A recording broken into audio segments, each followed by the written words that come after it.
Hey, and welcome back to 1000 Details. I got here the Digitakt II. It is a nice piece of gear, I cannot lie, and I'm quite happy with this, truth to be told. The idea for this video is just do a quick walkthrough and the things that I immediately change in my workflow. It won't be a deep video about the Digitakt II, that's for sure, but I'll try to explain a little things that will change since I have more tracks, more organization, and a little stuff here and there.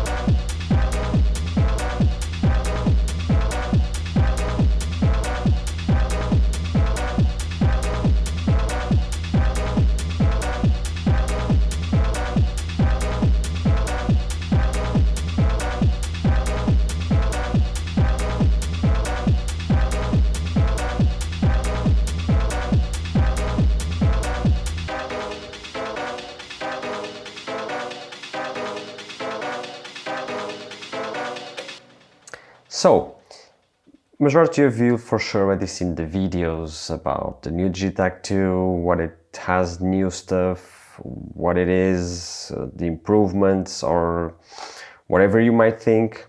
I have to say that I'm quite pleased with this machine. So first thing that I have here that will improve on my past workflow with this big old boy, but still very good. And I haven't had enough time yet to understand if it will sound the same, because the Digitakt I has that special gritty sound in there that I think it's amazing.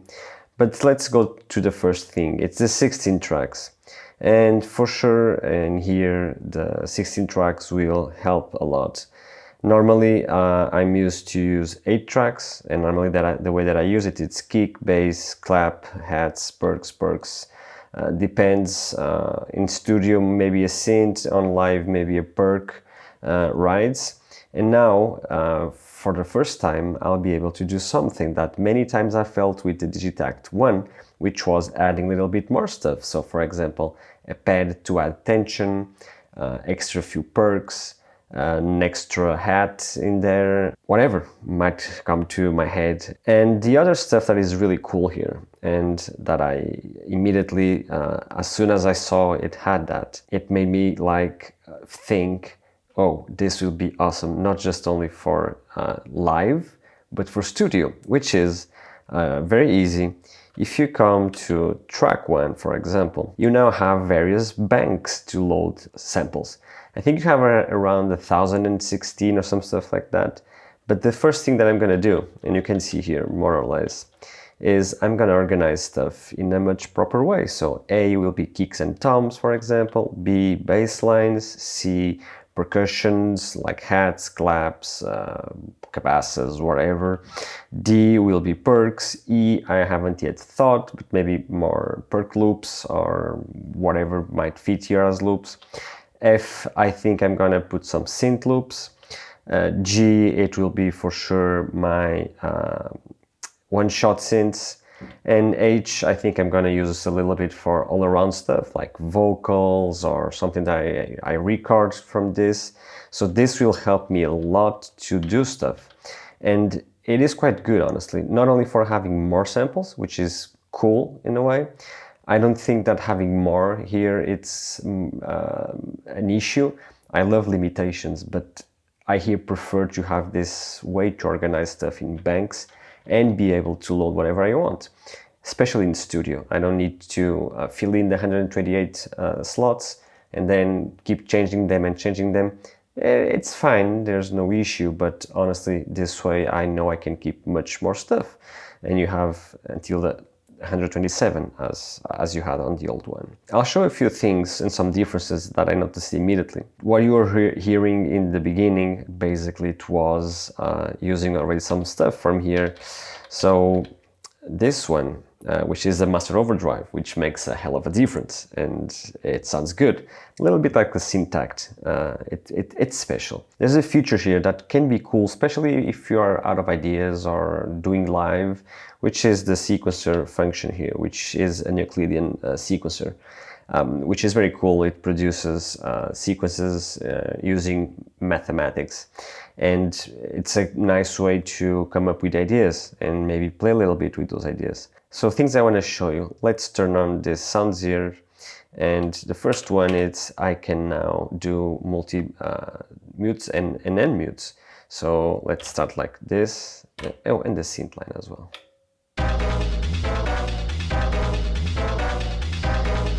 And of course I've changed the kick. Here, there we go. Now if we go to track 7, which is my one shot, and let's do something here. When you go to your effects now, I'm still getting used to this. Many times I want to do function song, which was the function bank, and to do the mutes. I'm still getting used to this. Same as the chromatic here, but in time things will get better. First thing that I'm really loving, it's this chorus. The chorus sounds amazing in my opinion.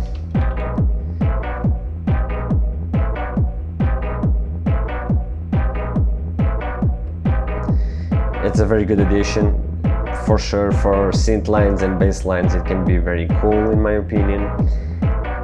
This reminds me of the Digitone for sure here, and it sounded really good on the Digitone. One to use a lot for synths, at least for me, for sure. This one is a very good one. And you notice the difference. It gets a little bit more stereo in a way, but also, yeah, I don't know, some special spice. And the other one, it sounds good, right? I'm using, just for the sake of things, I'm using similar compressor settings that I use in the Digitakt I, but now, and I'm still used to doing this, I'm not used yet to navigate with the arrows, but it's fine.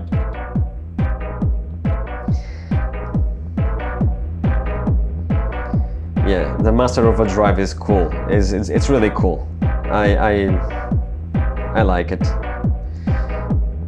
It sounds nasty.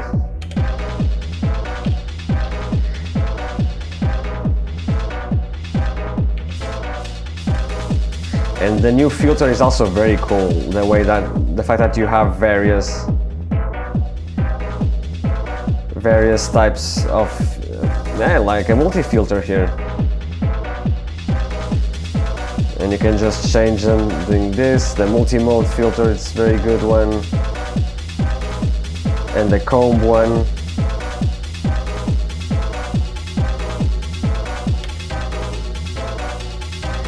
You get this typical, comby car plus thing going on.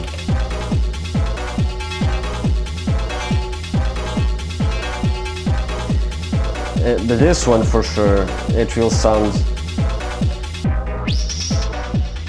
sorry here, it will sound much better in my opinion in the synths, and you can try it on the synths. Oops, not yet used to this.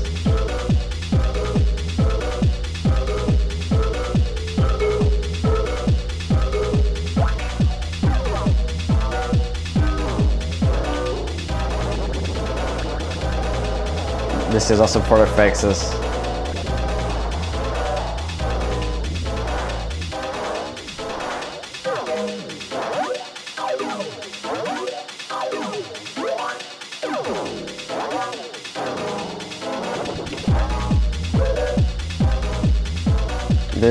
This is an S. I have yet to find here a solution for this one. How can I switch filters without having this happening? It will be for sure easy. But yeah, those are very cool additions. And something that I can do now, which I couldn't do before, let's for example go to track 9. Another cool thing now that when you press the record button, now you can access the sequencer, which in the first one you couldn't. You had to get out of the mute mode and then switch on the sequencer mode. Now it does automatically. It doesn't come back to the mute mode, but it makes sense that it makes sense that it goes immediately to the sequencer, which is something that you want. And let's go here. The browser is also cool, so for this one we want Banksy. Let's add some perks here. Percussion. I don't have much stuff here. Let's see. Techno perks. What do we have here?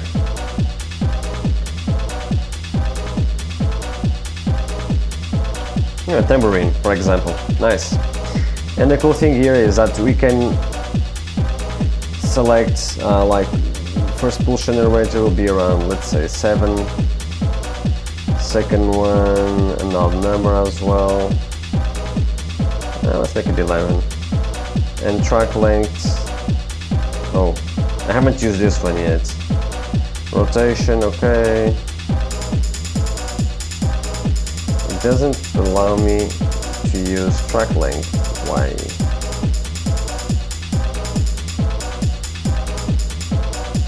Good. But now, typical rotation on the Euclidean. So he's using, well, I'll have to see this. This is the second time I'm turning this on, and I'm basically exploring this with you guys right here. So this is a nice way to get something in here. And the thing is, I'll have to just find how it is. But for sure you can copy this back to the sequence, and there we go. Like I said, I'm exploring this. I haven't read the manual or anything. This didn't explore nothing. I'm just diving it in just like normal way. You get it, you play it, and then you go read the manual and see, oh, how can I do this? But yeah, this is a cool feature. Let's reduce here a little bit the volume. And now,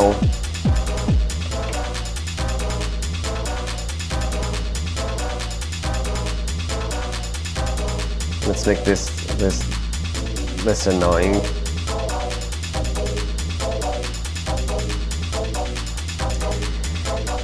Let's say that I want a pad, right? And track 10 for a pad. Let's go to our source. Let's go to our bank G, and let's go here. Let me see what I have here. Synth. I think I have a synth. Yeah, synth long shot.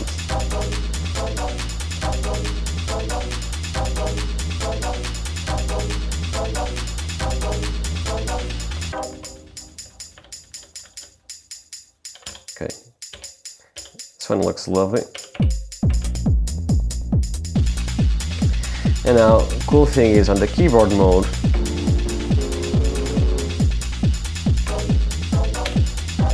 you have more octaves in the keyboard mode.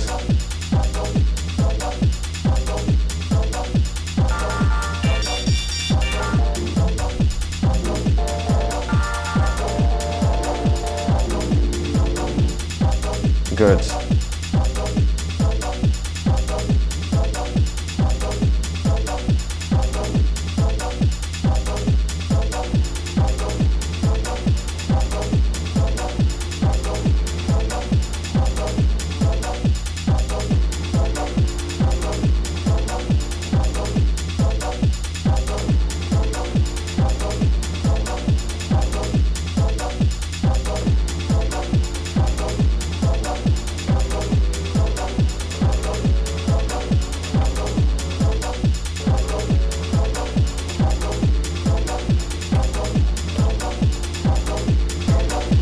Let's spice things up a little bit.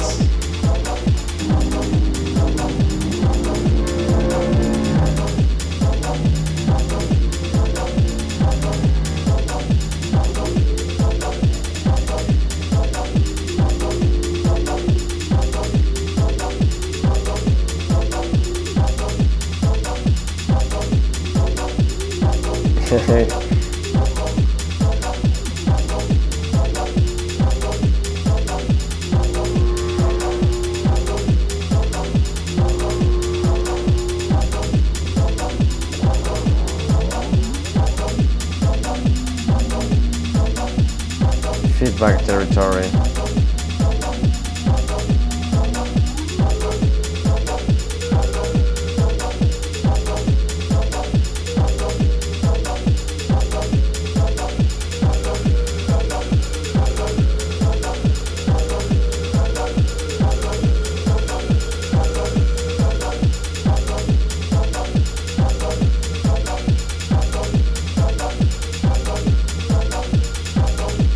Yeah, why not, for example?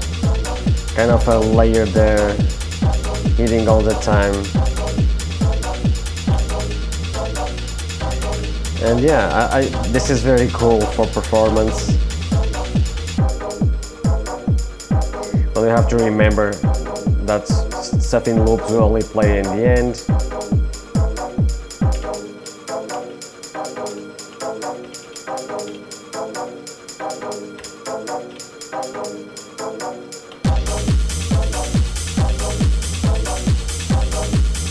And there we have it. Yeah, you have to press double stop, or else this will go on and on and on, because the comb filter on track 10, it's doing a lot of feedback. Not on maximum, but quite high enough to make it go crazy. A few things that I noticed while I'm playing this. I used to use a lot the for example, on the machines here, warp. I noticed that a few loops that I have that I never had issues with them on the Digitakt I are clicky here. And I did try to use the reset the envelope on the second filter, plus having the reset envelope on the amp, and even give it like 2, 3, 4, a little bit more extra attack on this. But it kept being clicky, which I don't know if it's something that they have to improve, if something changed. Let's wait and see. Let's not jump into conclusions. It might be user error for sure. But I hope it stays the same as Digitakt I, or even improved in ways it doesn't click, like it has zero crossing or some stuff like that. That is really working. What else I've been seeing here that I quite enjoy? The recording menu, it's now a little bit improved in my opinion. Still, I hoped, it's those crazy hopes, that we had a rec trigger like the Octatrack, so that I could arrive here, put it on one, on the track that I want, and say, you'll start recording on the trigger of track 11, for example. That will be amazing. For example, you have a synth playing, everything is in sync, or you're even sequencing from the Digitakt to another synth. It will be very cool to have the Octatrack function here, which is the rec trigger. Who knows, one day, if Elektron never comes with the Digitakt III, but it will be a cool addition. I just wanted to do a small recap video, but I'm very pleased with the 16 tracks. Thing is, it's not because it has 16 tracks that you have to use the 16 tracks to make it of value. No. For me, having 2, 3 more tracks, it's already a good addition, in my opinion.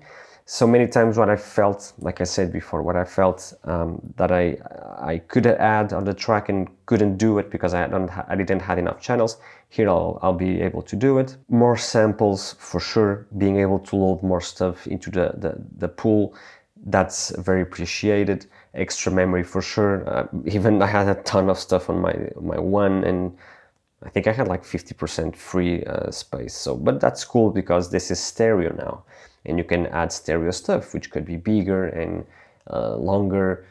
And yeah, you need space for that. I just need to get used to this part here, because I'm still always doing this to go to the mute mode and trying to do other stuff with the track, like pressing track where is keyboard. A few things that, nothing that 2-3 hours playing with this you don't get used. But yeah, I'm quite pleased. I'll be sharing more stuff as I discover.